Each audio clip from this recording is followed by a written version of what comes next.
एक खोटं बोलू बाई, दोन खोटं बोलू, दोन खोटं बोलू बाई, तीन खोटं बोलू. 12 चौकी वाडा, दारात गाडी घोडा, घोड्याला खायला पुरण पोळी, बाई रुपेरी थोडा.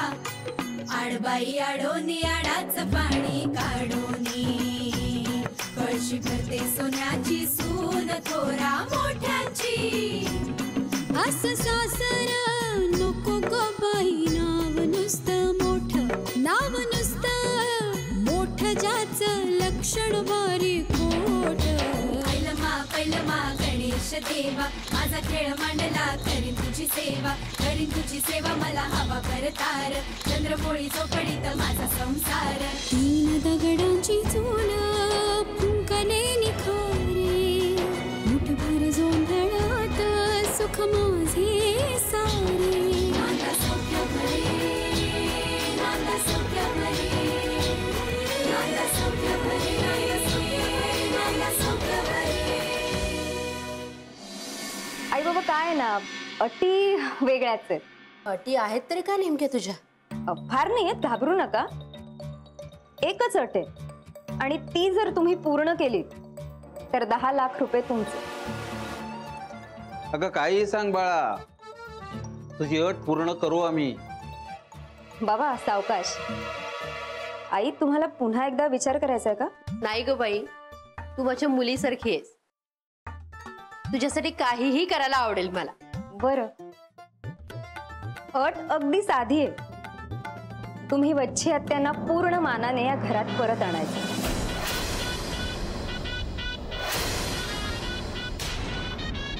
काय? हो, हीच अट आहे माझी. कारण तुम्हीच वच्छी आत्यांचा अपमान केलाय, त्यांच्यावर खोटे आरोप लावून त्यांना घराबाहेर काढलंय, आत्यांबद्दल ह्यांच्या मनात गैरसमज निर्माण केले. तो गैरसमज आता तुम्हीच दूर करायचा आणि वच्छी आत्यांना पूर्ण मानाने या घरात परत आणायचं. त्यांचा गेलेला मान त्यांना परत मिळवून द्यायचा. आणि ज्या दिवशी तुम्ही वच्छी आत्यांना घरात परत आणाल त्याच्या दुसऱ्याच दिवशी पैसे तुमचे.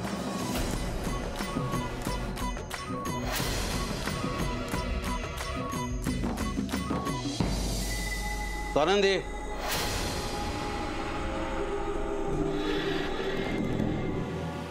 आम्हाला वाटलं होतं की तू. थांबा तुम्ही.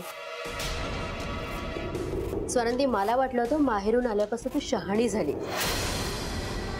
पण नाही, 1.5 शहाणी झालीस. तुझ्या 1.5 शहाणपणामुळे जर घर सावरलं गेलं असतं ना, तर ते हवंच होतं मला. माझ्या पद्धतीने नाही तर नाही, निदान तुझ्या पद्धतीने तू वैभव परत आणशील असं वाटलं होतं मला, पण नाही. माझे सगळे अंदाज चुकीचे ठरवलेस तू. हो ना, तू तर अगदीच बावळट निघालीस. तुझ्या डोळ्यावरचा सत्याचा चष्मा अजून निघालेला नाहीये. तो निघणारही नाही, कारण जो तुम्हाला चष्मा वाटतो तो चष्मा नाही, माझी दृष्टी आहे, जिला फक्त सत्य बघायला आवडतं. इतका मास्तरीणपणा करून संसार चालत नाही स्वानंदी. आजूबाजूच्या माणसांचं वागणं म्हणजे मुलांचे पेपर्स नसतात. संसार म्हणजे संस्कार वर्ग नसतात. पण संस्कारांशिवाय संसार चालतही नाहीत नीट. मूर्ख आहेस तू स्वानंदी. मला वाटलं होतं या संधीचा तू फायदा करून घेशील, स्वतःच्या आणि घरच्यांच्या फायद्याच्या गोष्टी मागशील, पण तू कुठली अट घातलीस? वच्छी मावशीनं परत आणा. मूर्खपणा नाही तर दुसरं काय आहे? आणि अर्थात ही अट मान्य करण्याचा प्रश्न उद्भवतच नाही. मलाही नकोय त्या वच्छी मावशी या घरात. आणि राहता राहिला प्रश्न पैशाचा, तर ते पैसे दाखवून तू फार मोठी चूक केली स्वानंदी. तोंडाला रक्त लागलेली वाघीण शांत बसत नाही, हे माहित नाही का तुला? म्हणजे अगं, समोरच्याच्या डोळ्यातलं काजळ त्याच्या नकळत कडून घेणारी बाई आहे मी. तुझ्या नाकाखालनं पैसे घेऊन जाते की नाही बघ. आई, तुमचा हा गुण माहितीये मला, पण माझा माझ्यावर पूर्ण विश्वास. बघूया ना आपण, पैसे तुमच्याकडे येतात की माझ्याकडे राहतात. स्वानंदी, उगाच माझ्या रस्त्यात आडवी येतेस. ज्या दिवशी या घरात आले ना त्या दिवसापासून माझा शब्द हा शेवटचा या घरात, आणि आजपर्यंत कुणीही ते बदलू शकलेलं नाही. नाही, इंद्रनीलचं प्रेम असेल तुझ्यावर, पण त्यापेक्षा कैक पटीने त्याचं माझ्यावर प्रेम आहे. हीच आई 7 जन्म मिळावी असं कुठलं व्रत असेल तर ते करायला मी तयार आहे, असे शब्द आहेत इंद्रनीलचे. त्यामुळे या घरातल्या सगळ्या माणसांना तुझ्या बाजूने तू वळवून घेशील ह्या भ्रमात नको राहू तू. ते कदाचित सगळ्यांना स्वतःच्या बाजूने वळवून घेशीलही, पण इंद्रनीलला नाही. तो माझा मुलगा आहे, त्याचं माझ्यावर प्रेम आहे, त्यामुळे तो माझं ऐकेल आणि त्याचा माझ्यावरच विश्वास असेल. मलाही तेच हवंय. खरं तर तीच इच्छा आहे माझी की त्यांनी तुमचं ऐकावं, तुमच्यावर विश्वास ठेवावा आणि तुम्हीच त्यांना पटवून द्यावं की वच्छी हत्या निर्दोष आहे. स्वानंदी, तुझी अट तू तुझ्याकडेच ठेव आणि आता हे पैसे तू तुझ्याच हाताने मला देशील, कुठलीही अट मान्य न करता. हे चॅलेंज आहे माझं.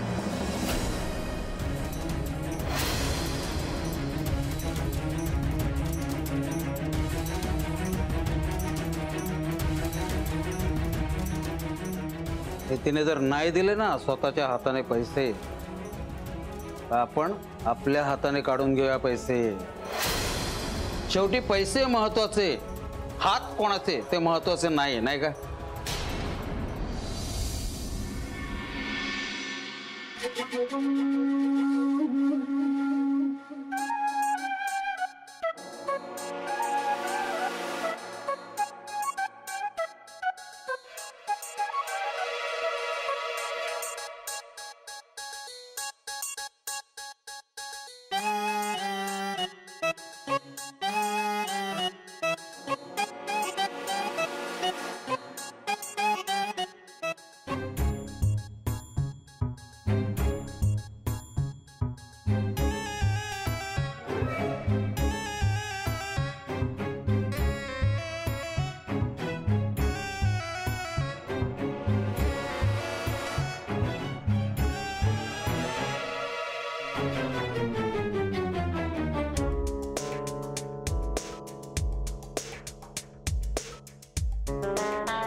बाबा काय झालं, काय करत आहे?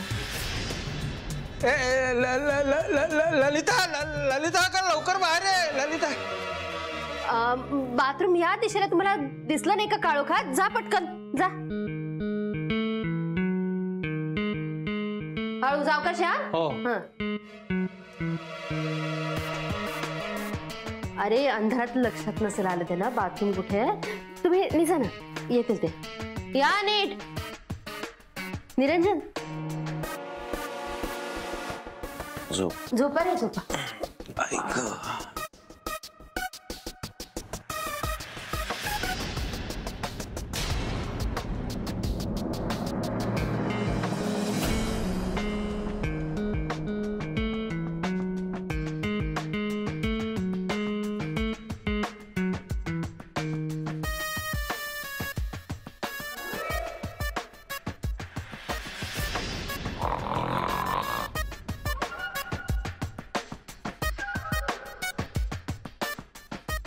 करेक्ट छाप घेतलाय तुम्ही किल्लीचा. मग कसा जोर लावला ना तेव्हा निघालाय हा ठसा. आपलं काम म्हणजे परफेक्ट असतंय. आता या छापावरनं किल्ली तयार करून घ्यायची. स्वानंदी आज जास तू क्लासला.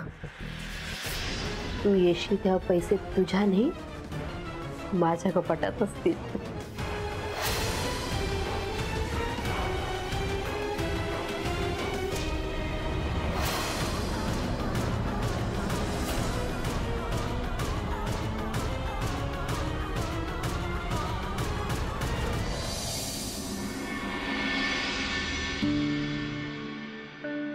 डाळ, तांदूळ, गहू, तेल, चहा, साखर, रवा, पोहे, साबुदाणे, शेंगदाणे, हे सगळं तर लिहिलंय मी. पण बाकीच्या काही गोष्टी असतात ज्या ऐन वेळीच सुचतात. बघू इकडं, मी सांगतो. तुम्हाला काय कळणार आहे याच्यात? देख बघू. तांदूळ, डाळ, तेल, साखर, रवा. म्हणजे गेल्या महिन्यापेक्षा सगळं जास्त का लिहिलंय? आणि आपल्याला घरचं तूप सुद्धा पुरतं की महिनाभर? शिवाय मग वेगळा डबा कशाला तुपाचा? पण या वेळेस नाही पुरणार. अहो, बघता बघता आषाढ सरून श्रावण येईल. संपदा स्वानंदीचे पहिले सण आहेत ना, त्यानिमित्ताने 4 माणसं असतील घरात. हे इतकं सगळं लागणारच आहे. धन्य आहात तुम्ही बायका. अगं, अजून आषाढ सरायचा आहे, त्याच्या आधी श्रावण, गणपती याची तयारी, प्लॅनिंग सुरू. हा, आमचं असंच असतं. हो. तुम्ही पुरुष वर्तमान काळात जगता, पण आम्हा बायकांचा एक पाय नेहमी भूतकाळात असतो आणि एक वर्तमानात असतो. आणि नजर आमची भविष्याकडे असते. वा देवी वा. हे बघा, तुम्ही उगीच थट्टा करू नका माझी. मुलींचे सगळे सण साजरे करायचे म्हणजे हे सगळं बघायला नको का नीट? करा करा, सगळं सागर संगीत करा. पोरी खुश झाल्या पाहिजेत आणि त्यांच्या सासरकडचे सुद्धा. हो, आता ही यादी करून झाली ना की मी आणि अनिता त्या तयारीला लागणार आहोत. म्हणजे कुठल्या दिवशी कोणते पदार्थ करायचे हे ठरवायला पाहिजे. तुम्ही जरा मला कॅलेंडर मध्ये बघून सांगता एकादशी कधी आहे? माझं दाण्याचं कूट संपलंय, ते 2 दिवस आधी करून ठेवे. हो, साबुदाण्याची खिचडी म्हणजे माझा जीव की प्राण आहे. अहो, एकादशीचा उपवास म्हणजे पूर्ण दिवसाचा उपवास. म्हणजे मग साबुदाण्याची खिचडी, वरीच्या तांदळाचा भात, दाण्याची आमटी, सुरणाचा कीस, बटाट्याची भाजी, सगळं करावं लागेल. हो, आणि नारळाची हिरवी चटणी विसरू नको जा तू. ती कशी विसरेन मी? माझ्या 4ही मुली तुटून पडतात त्यावर. अरे, आमच्या लग्नाचा वाढदिवस सुद्धा याच महिन्यात आहे की. 30 वर्ष झाली. 2.5 तप हा प्रवास चालू आहे. या प्रवासातल्या ऊन पावसाची जाणीव सुद्धा होऊन दिली नाही अंजलीने कधी. मी फक्त लग्न केलं, अंजलीनं खऱ्या अर्थाने संसार केला. अंजलीला काहीतरी गिफ्ट घ्यायला हवं, सरप्राईज गिफ्ट. अहो, काय बघताय एवढं ते कॅलेंडर मध्ये? काही नाही, शनिवार रविवारला जोडून कुठल्या सुट्ट्या आल्या आहेत ते बघतोय. आता श्रावणानंतर एकदा सण सुरू झाले की दिवाळीपर्यंत धुमाकूळ असतो नुसता. म्हणून श्रावण म्हणला की उकडीचे मोदक आणि वालाची उसळ आठवायला लागते. बरं आठवलं. मी 2 नारळ जास्तीचे घालते त्याच्यात. म्हणजे एकादशीचा उपवास सोडताना आपण उकडीचे मोदक करूया. वा. मला जरा सांगा एकादशी कधी आहे? 15. नक्की ना? हो. काय हे वसंतराव, बायकोला काय गिफ्ट घ्यायचं हे सुचू नये तुम्हाला? स्वानंदीला विचारायला हवं नंतर. तिचं डोकं मस्त चालतं या बाबतीत.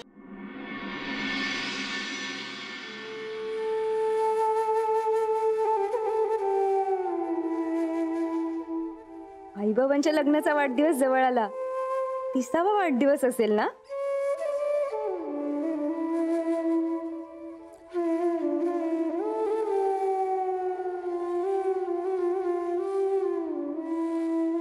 अरे वा, आम्हाला पैसे द्यायची तारीख ठरवलेली दिसते सुनबाईनी. बाबा, काही हवंय का? नाही अगं, आंघोळीला चाललोय.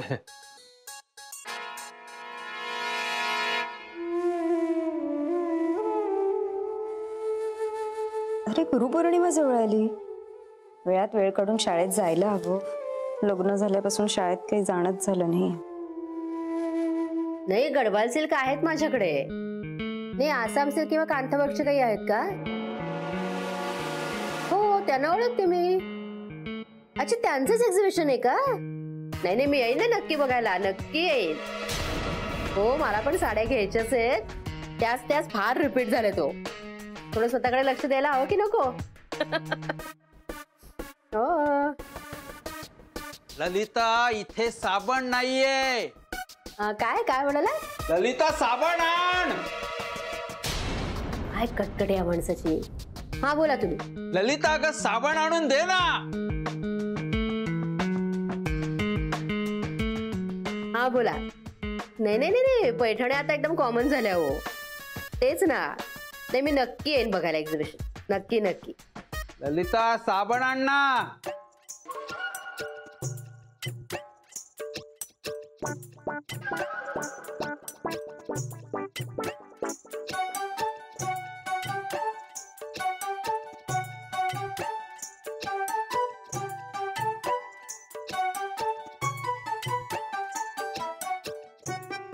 ती वेळ.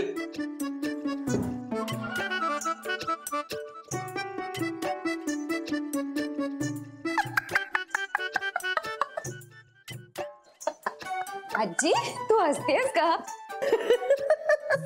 काय झालं? तुझ्या सासऱ्यांना साबण देऊन आले. पण मग तू हसतेस का? सांगते तुला. बस तिथे. अगं हो. काय झालंय? काय झालंय सांग ना. अगं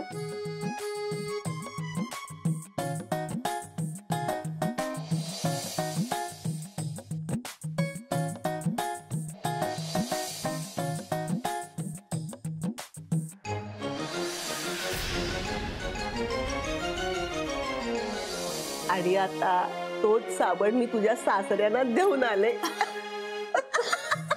काय? मी पण आई कुठे आहेत आता?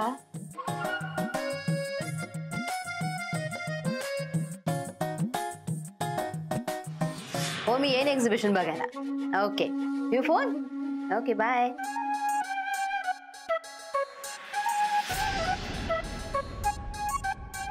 ते रागिणी सरपोतदार आहेत ना माझ्या ओळखीच्या. त्या स्वतः साड्या डिझाईन करतात. त्यांच्या डिझाईन केलेल्या साड्या आणि त्यांची स्टाईल अगदी बघण्यासारखी असते. एक्झिबिशन पण लावतात दरवेळेला त्या. मी पूर्वी ना त्यांच्याकडनं साड्या घ्यायचे. जरा महाग असतात. पूर्वी सगळं परवडायचं. आता सगळंच परवडण असं झालंय. बर. एवढं आनंदाने सांगते मी तुम्हाला. नुसतं बरं काय म्हणताय? ए ललिता, तू बाथरूम मध्ये साबण आणून द्यायला किती उशीर केलास ग? मी साबण आणून दिला? कधी? मगाशी. मी नाही का साबणासाठी तुला हाका मारत होतो.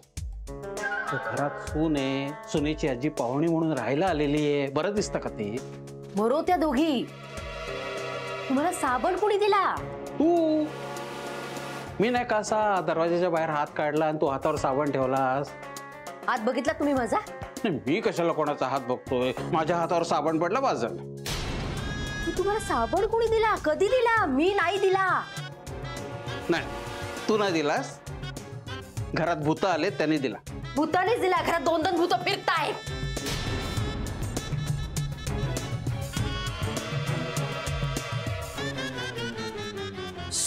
काय काय अंगात आल्यासारखं काय झालं? काय काय शोधतेस काय एवढं तू? अहो तुमच्या लक्षात येतंय का? साबण मी तुम्हाला दिलेला नाही. मग कुणी दिला? मग त्या सीसीटीव्ही आजीने दिला.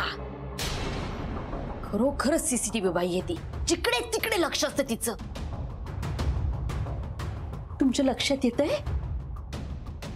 स्वानंदीच्या कपाटाच्या किल्लीचा ठसा ज्या साबणावर घेतला त्या साबणाने आंघोळ केले तुम्ही. रे देवा. म्हणजे आजीने तो साबण मला दिला? हो तो साबण दिला. कारण तो मिळत नाहीये मला कुठे.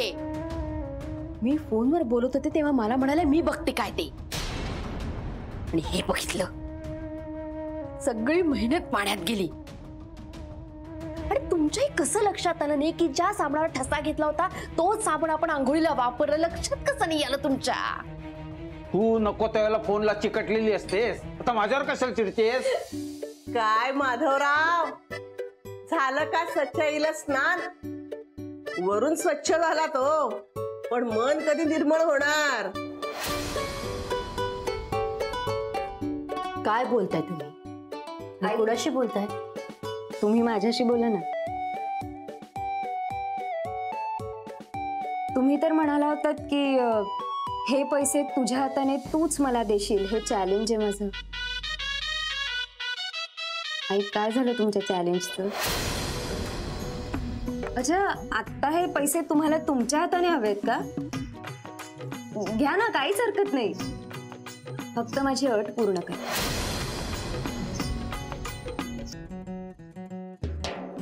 काही आगापिछा आहे का तुझ्या त्या अटीला?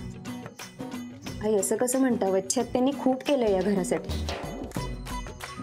तुमच्या दोन्ही मुलांवर किती माया केली आहे त्यांनी. आई प्लीज त्यांना त्यांचा मान परत मिळवून द्या. पैसे लगेच मिळतील. मग साबणावर किल्लीचा ठसा घ्यावा लागणार.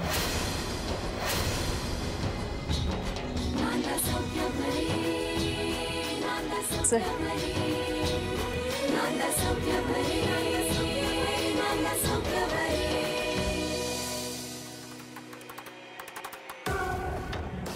आता काय करायचंय ललिता? मला ओळखत नाही अजून ती. हे तुझं पालुपत पूर्णपणे फसलेलं आहे बरं का ललिता. स्वानंदी तुला चक्क भारी पडतीये. तिला किती बोलायचंय, किती हसायचंय, किती मोठ्या गप्पा मारायच्यात ना, त्या मारू दे. नाही त्या दोघींच्या डोळ्यातनं पाण्याच्या धारा काढल्या ना, तर नावासमोर जहागीरदार नाही लावणार मी. सत्य आहे.